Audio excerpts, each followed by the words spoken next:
estimado diácono Jair, querido povo de Deus, amigos e amigas que nos acompanham pelas redes sociais da Catedral. Quero destacar 4 figuras da palavra de Deus neste dia. Abraão, Jesus que caminha rumo a Jerusalém e as 2 mulheres, Marta e Maria. A tônica é claro, Jesus, filho de Deus, Deus que aparece a Abraão, Jesus, a fala, a comunicação de Deus continua caminhando na história da humanidade. Abraão, um nômade, sonhava de ser papai, ter um filho, porque havia uma promessa pelo testemunho de fé que ele tinha em Deus, que ele teria uma geração tão próspera quanto as estrelas no céu, mas ainda não tinha nascido nem o primeiro filho. Então precisa algo acontecer. E aí nós temos todo o relato da primeira leitura, que Deus aparece na figura de 3 pessoas. Abraão mostra o espírito de hospitalidade. Quando o ser humano é hospitaleiro, Deus dá vida. Então é pela hospitalidade de Abraão, nasce o filho. Dentro de 1 ano, retornarei aqui, Sara terá um filho. E foi o que aconteceu. Então a hospitalidade gera filhos.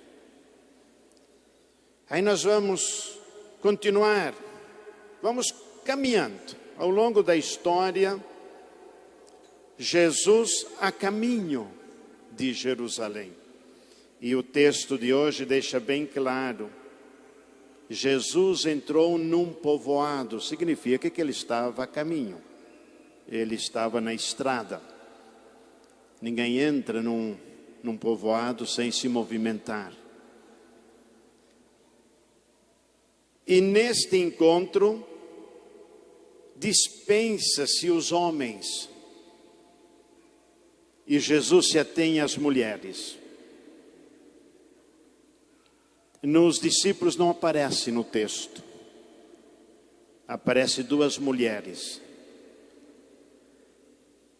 Na cultura, na época, quem tinha a obrigação de oferecer o acolhimento eram os homens.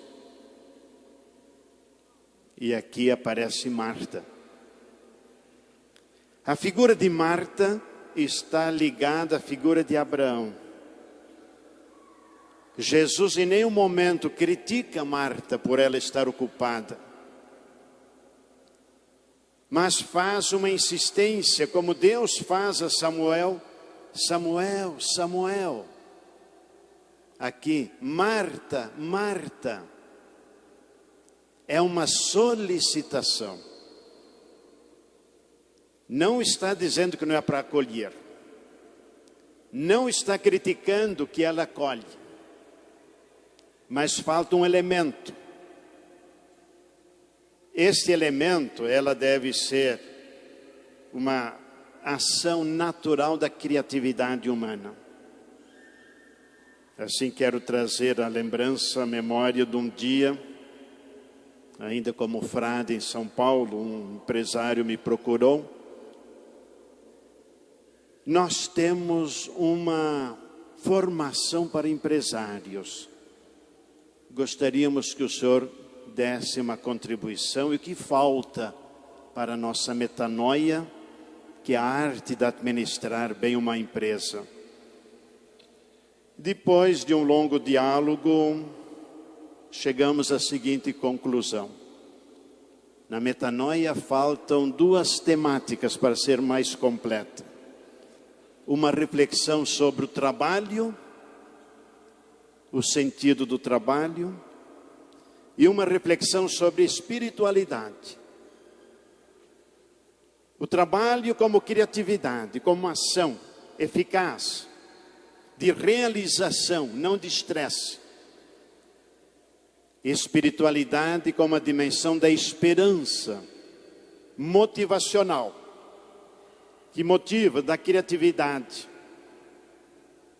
Segundo a leitura de hoje, Paulo nos deixa bem claro essa esperança em Jesus que gera o segmento que Paulo insiste de ter um espírito bom para enfrentar todas as contrariedades do mundo. Então, nesta reflexão, o trabalho, figura de Marta. O trabalho, figura de Abraão, de acolher os estrangeiros, dar-lhes hospitalidade, acolhida. A ação de Maria, ela não que é mais cômoda, mas é esse elemento meditativo, dar tempo à escuta, ouvir com profundidade, para que a ação, o trabalho possa ser mais eficiente. Aí nós temos o complemento. Hoje, olhando para a nossa arquidiocese de Maringá, ainda não tenho 2 anos de pastoreio, mas já deu de perceber.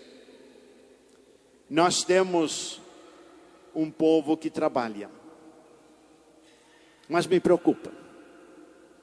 Como pastor, eu tenho que me preocupar com todas as camadas. Como nós exercemos as nossas energias, a nossa criatividade, o nosso coração, a nossa mente com o trabalho.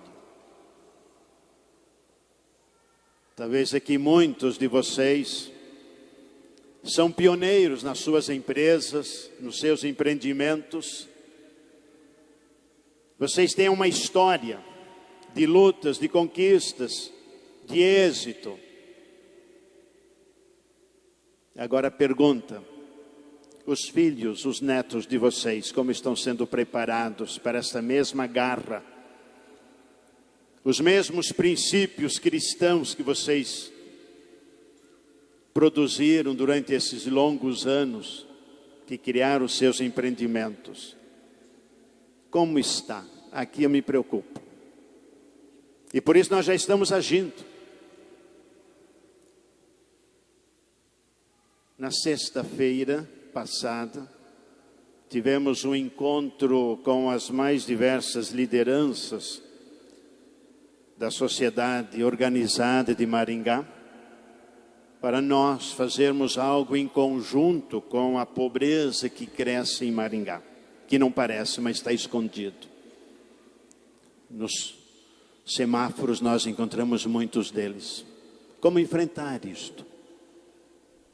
Ontem à tarde, trouxe lá para o pátio da minha casa mais de 70 jovens, dos mais diversos segmentos, grupos,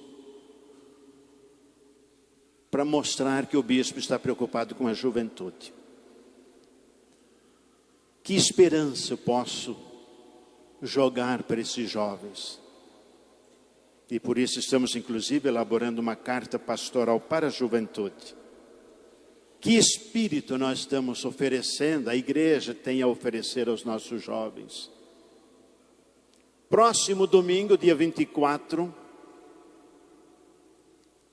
uma das nossas grandes entidades, os vicentinos, está fazendo a convocação para o dia da caridade. Daqui a pouco o diácono vai também fomentar este convite. O encontro, o despertar para a caridade. Então, amigos e amigas, começa a surgir muitas iniciativas. Essas iniciativas, elas vêm de encontro ao espírito de Abraão, que acolhe, que se coloca à disposição e dá tempo, espera e permanece fiel a Deus. Nós vemos Jesus caminhando, entra numa casa, encontra com 2 mulheres, porque aqui deveria estar também Lázaro.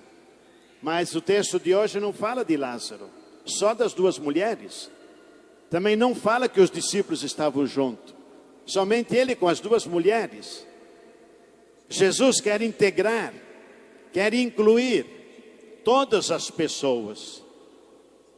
E para incluir todas as pessoas, ele faz assim um alerta, uma solicitação a Marta, para não se estressar com o trabalho, mas que continue servindo, mas que sirva o almoço, mas que faça coisa bem, sem se estressar, sem ficar nervoso porque tem que fazer isso ou aquilo. Fazer de uma maneira calma, e que essa maneira calma possa também trazer uma sensação agradável. Como é bom estarmos. Foi assim que sexta-feira eu ouvi muitos comentários. Como foi bom a nossa reunião. A juventude agora começa a disparar nas redes sociais. Como foi bom o encontro. Assim eu quero que vocês também sintam-se hoje, ao se sentirem bem acolhidos desta Eucaristia. E aqueles que em casa nos acompanham possam também dizer, como é bom participar ou escutar a palavra de Deus. Fazer que o Deus da vida que chama Abraão, o Deus de Jesus Cristo, em Jesus Cristo, chama para a missão, para que assim nós possamos fazer aquilo que Paulo solicita. É preciso ter uma sensibilidade e assumir Jesus Cristo integralmente na nossa vida. Aí nós entendemos o Evangelho de hoje. Aí nós podemos dizer somos cristãos. Nós continuamos a produzir as coisas necessárias para a sociedade, para a sua ordem estabelecida, para que nós assim possamos oferecer a verdadeira educação que gera paz, não violência. Para que nós possamos incutir esperança nas novas gerações. Para que nós possamos dizer, sem Deus não há vida. Sem Jesus Cristo não há felicidade. Sem o Espírito bom não há desenvolvimento, não há equilíbrio. Não há uma boa gestão numa empresa, se não tiver um bom espírito. O bom espírito, ele é acolhedor, ele é misericordioso, ele não repudia, ele acolhe. Marta, Marta, Samuel, Samuel, Francisco, Francisco, Elaine, Elaine, aqui eu posso dizer tantos nomes, Joana, Joana, Pedro, Pedro. Não é uma advertência, é um convite carregado de alegria para acordar e estar no Senhor. E o Senhor, mais do que ninguém, quer ver o seu sucesso, quer ver a sua alegria, quer ver o seu bem-estar, quer ver a sua saúde, quer ver o seu progresso. Assim todos nós ganhamos e juntos construiremos não uma Maringá só bonita, mais bonita para a mídia, mas sim para aquilo que é real, que nós continuemos crescendo na hospitalidade, no acolhimento, na caridade, na inclusão, na justiça, no amor, assim seja.